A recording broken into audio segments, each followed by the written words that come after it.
Welcome, everyone. Here comes another important update, and this time we're going to discuss the topic of the interview between Elon Musk and Elon-Weidel, the leading candidate in Germany for chancellor, or to be more accurate, one of the two leading candidates. She has one big competitor, the CDU guy, Merz. So in this interesting interview, it created a lot of waves in the European Union and all across the world. There was basically an interview between Elon Musk and Elon-Weidel. And very importantly, it wasn't really an interview. It was a conversation, which is a very important part of what we are going to discuss today, because it was very unconventional for, how normally politics is being conducted in the European Union. So let me share some screens with you so you guys can see while I speak how this all looked like. So the whole thing actually happened on X. No surprise. So Elon hosted the whole thing on X. You can look it up here all over the place on X. You can see all these great recordings. Here's a little funny AI meme. And what happened is they sat down. Elon-Weidel was in Berlin. Elon was wherever he was. And they had this conversation broadly about all kinds of topics.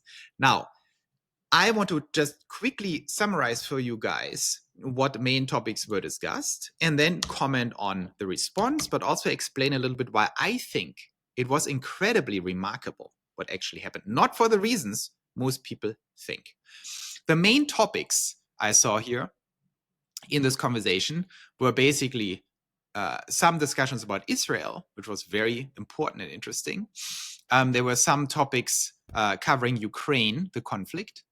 There was Hitler, of course, because everyone screams Nazi at everyone. And then there was a lot of discussions about Mars and the colonization of space. And I think that's very remarkable. So quick summary, so you guys know just some content. Ukraine, they discussed it briefly. They were on the same page. And Elon-Weidel, basically as a potential candidate and chancellor of Germany, said the way Ukraine is approached is wrong. The EU is weak, right? Everything depends on the United States, and the conflict should get ended, which is very important because most mainstream politicians don't see it like that. They want to escalate the war. So she is in line with Trump and Elon, says we need to end this war. It's a crime against humanity. It's a shame. She didn't say that, but that's what came across. Too many people are dying. We need to stop the slaughter in the middle of Europe. By the way, I totally agree, but this is not about me. So she also implied we need to rethink the relationship to Russia. Just to paint Russia as the ultimate boogeyman and keep, launching missiles at Russia is just insane for many reasons. It's just risky from a security perspective, but it's also what exact plan do you have? Russia is a neighbor of the European Union. They have their own security interests. There was a lot of provocation of Russia by the United States. We know the whole story. So it's always a two-sided story. Of course, invading a country is always terrible and wrong. So I'm not saying that's right. And Weidel doesn't say that. But they want to end the conflict fast. And Elon totally agreed.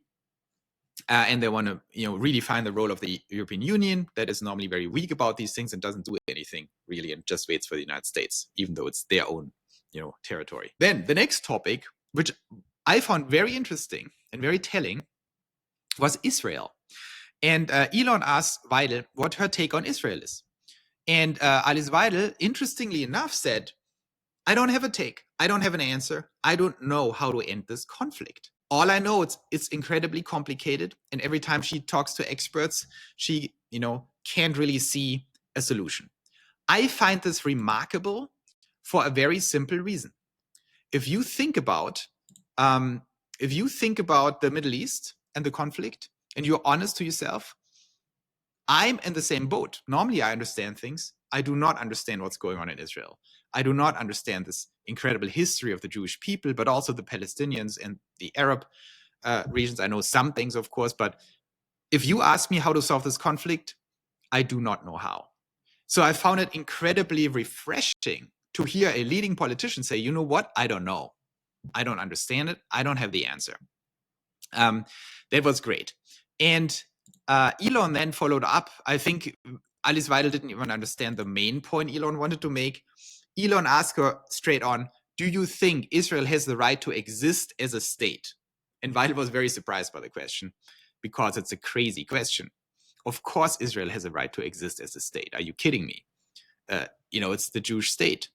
And so Weidel said, of course, completely frank and clear, of course, Israel has an absolute right to exist and has to exist. So I think Elon just wanted to get this out of the way because a lot of fake news and lies are being perpetrated by all kinds of people against the AfD. They are called right wing, right, or extreme far right, as we will see in a second, which is just completely false. It's just completely disconnected from reality. But to just address that, a very simple way of addressing this is asking this question and just asking her straight on, do you think the Jewish state should exist or Israel?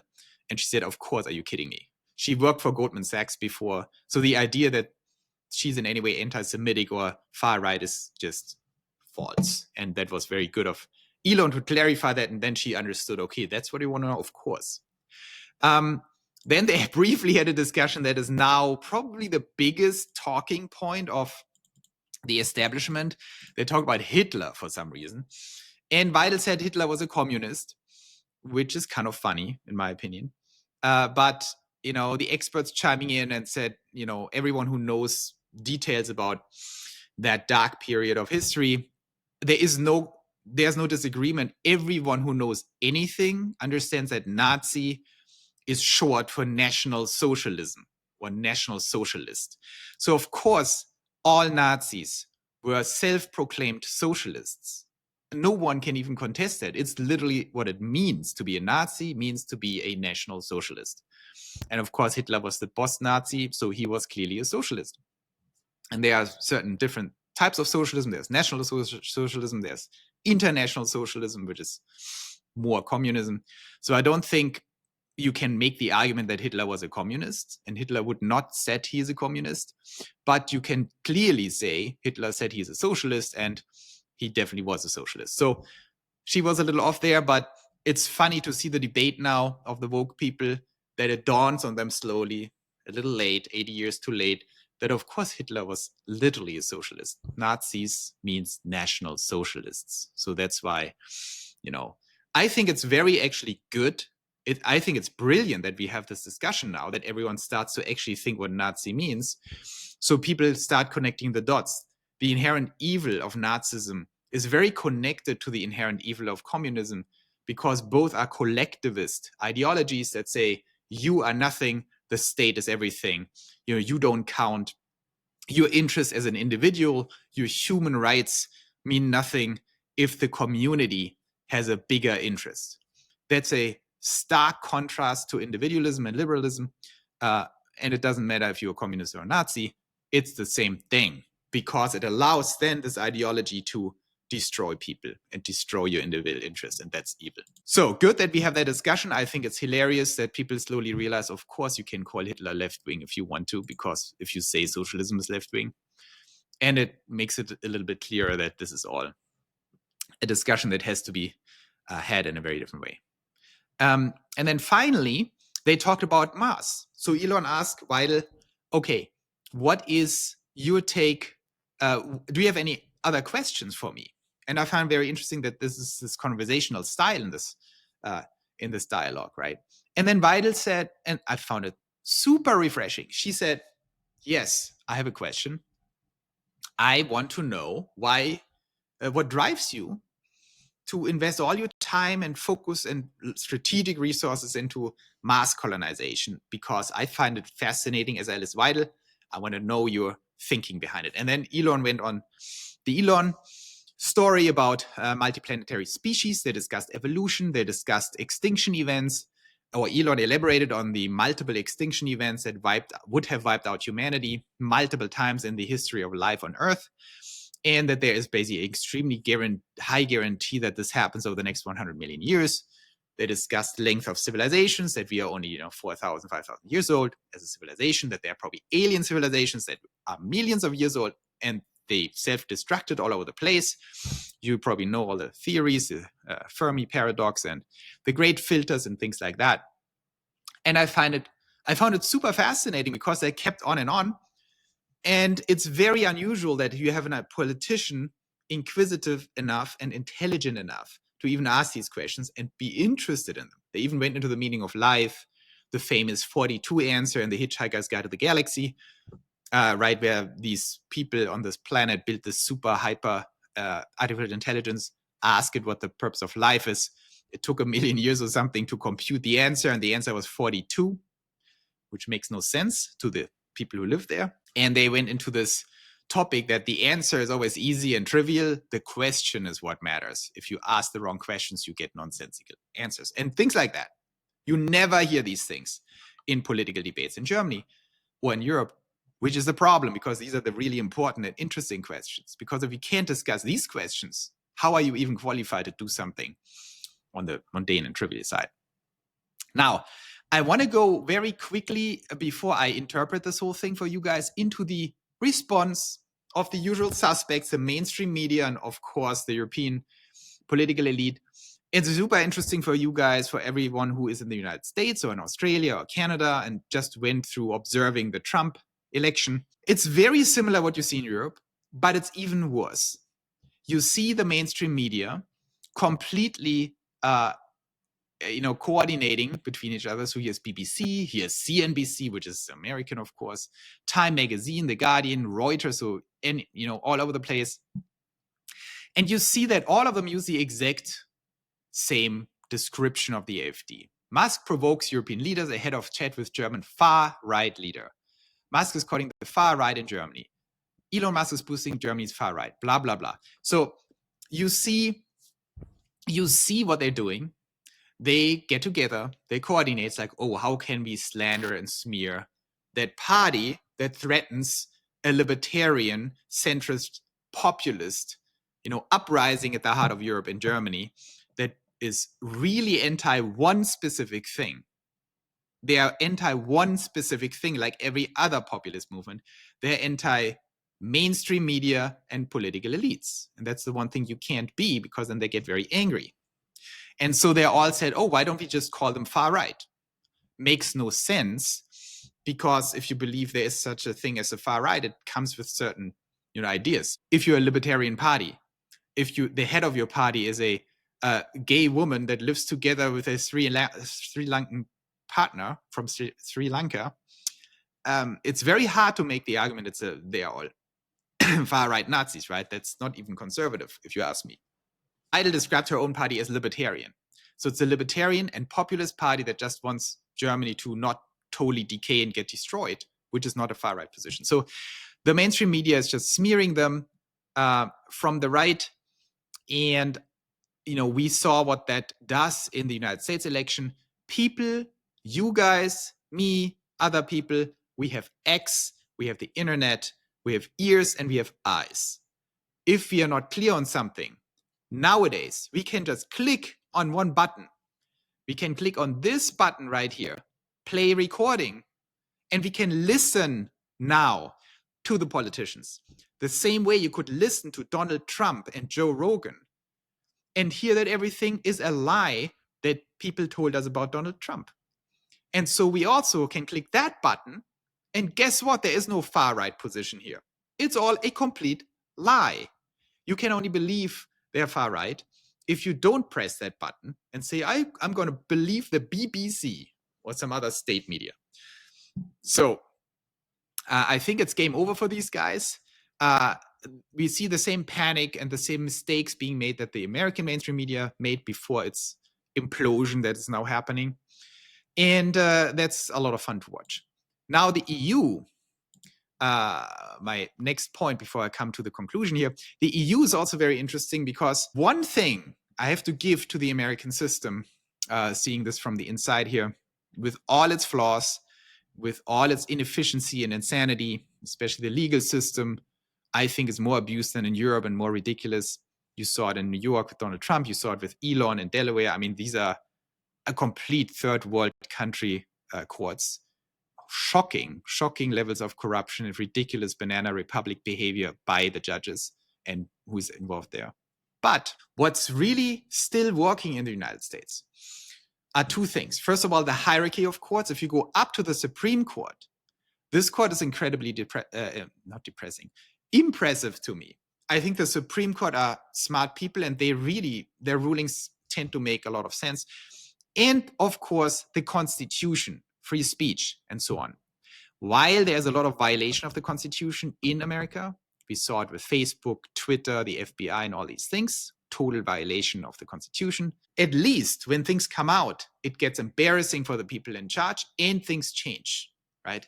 Get back to the Constitution and the law, at least as long as we fight. But that's happening.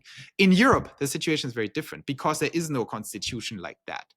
The rights to free speech are not clearly enshrined. That's why these horrible things are happening in the United Kingdom. That's why Germany always has issues. But the EU has now basically assigned 150 officials or something to watch the conversation between Elon and Alice-Weidel and figure out how to basically throw them in jail, which is like horrible. So they have EU officials now weeding through this to see how they can construct a legal case against them for having a conversation in public. So for all citizens and people in the EU, I think it's incredibly important to fight for free speech. Free speech is the cornerstone. If they take it away from you, you're toast. You cannot even defend yourself because by defending yourself, you commit a crime. Because defending means to speak in public. You see what the worst country in the EU is clearly the UK, and you see what's happening there. If you only speak up, that's enough to put you in jail. And that cannot happen in other countries. It also has to stop in the UK. And I think that's also one big reason why Elon gets so involved. He knows we need to turn this around in the European Union and stop the madness and get freedom back to people. Whatever your opinions are, if you stop allowing other people to voice their opinions, you are the problem. You're the bad guy. And too many people in the EU think that's okay.